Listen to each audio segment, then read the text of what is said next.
How you doing? My name's Kevin O'Hara, and today I'm doing a video that's talking about the language of addiction. So what is the language of addiction? Well, it's basically the structure, the words, the sentences, and the meaning behind the words that we use when we're trying to quit something, when we're trying to quit drinking. So in terms of people trying to quit drinking, it's words like alcoholic, alcoholism, relapse, recovery, that kind of thing. In terms of what's the best words to use, I think maybe habitual drinker or habit drinker, something like that. I think words like alcoholic and alcoholism have been sort of hijacked by organisations like the AA, and they're just taken to mean something now that is a disease, something that you can't get away from, that you're never going to get away from, something that's going to stick with you for the rest of your life.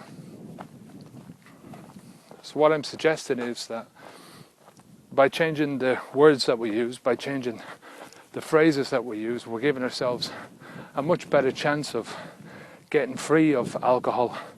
And by using negative terms and phrases, we're only shackling ourselves to the condition for the rest of our lives. I know I've spoke about this a few times before, but by saying that we have a condition called alcoholism long after we've had our last drink is absolutely ridiculous. And who does it help? It doesn't help us. You know, it might help the person who loves drama in their lives and loves to go out and go, well, you know, I can't really do that because I'm an alcoholic, you know. It might help the doctor who's, you know, when you go around to him, he's saying, well, are you still drinking 2 or 3 years after you've stopped?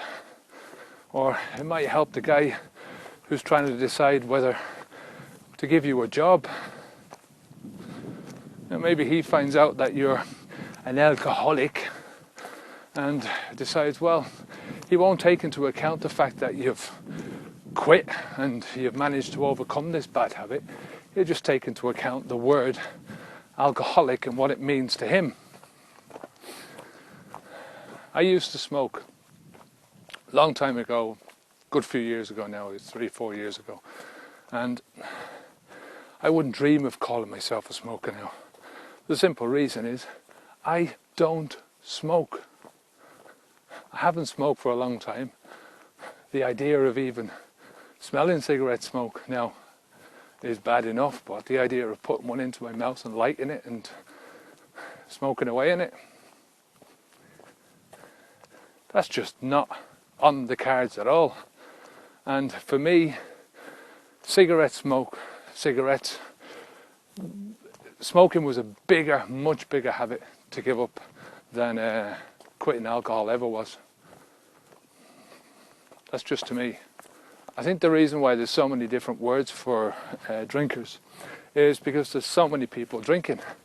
I mean, I once read somewhere that Eskimos have got over 100 different words and phrases for snow. And why? Because they're surrounded by it for, is it a full year? They've all different types of snow. They need to know whether this snow they can walk on, that snow they can't, whether they can eat this snow, you know, yellow snow, all that kind of stuff. And it is really the same reason for drinkers. There's so many people that drink that we have to have different words. So let's put this another way. It is said in the West that the majority of people drink, the majority of people take in alcohol. So the majority of people take in a toxic substance in order to get a hit. So if you look at it from that perspective, it means that the majority of people in the West are druggies. They're alcoholics. By the term and definition of an alcoholic. But that doesn't really work. You know, people are not going to put up with that. People with plenty of money are not going to be known as alcoholics. So you have alcoholics, you have winos, you have low-life scumbags who drink out of cans in the street. And then you've got this entirely different language for people who drink alcohol and have got plenty of money, like connoisseur, gourmet, or wine taster. That's a good one. I mean, what about water taster or milk taster? I bet you that there's a group in the world that are trying to elevate the Coca-Cola, taste it into an art form. Coca-Cola tasters. You know, I love the highfalutin, posh-sounding names that are made up by the professional wine industry. There's a position in high-class restaurants called the sommelier, and basically what he does is his job is to match wines with different types of foods, that kind of thing. You know, in any other industry, if we were fair in these things, then all pubs would be known as drug dealers, and so would be off licenses and liquor stores and breweries and supermarkets, because that's what they're doing. They're peddling drugs just as much as any crack dealer on the street, any heroin dealer. You know, we draw lines in certain areas, but you know, those lines are very blurry, and it all depends on when you live. I mean, if you lived 80 years ago during the Depression, during the times of Al Capone, then you'd get arrested. You were risking getting shot if you were dealing in alcohol. Basically, all these alcoholic sounding words are there for whatever reason, but they're definitely not there to help you. You should choose words which are beneficial to you, that help you out, not your doctor or your brother, your sister, your friends. Stuff that's going to help you out. Really what you're looking for are really forward-thinking words.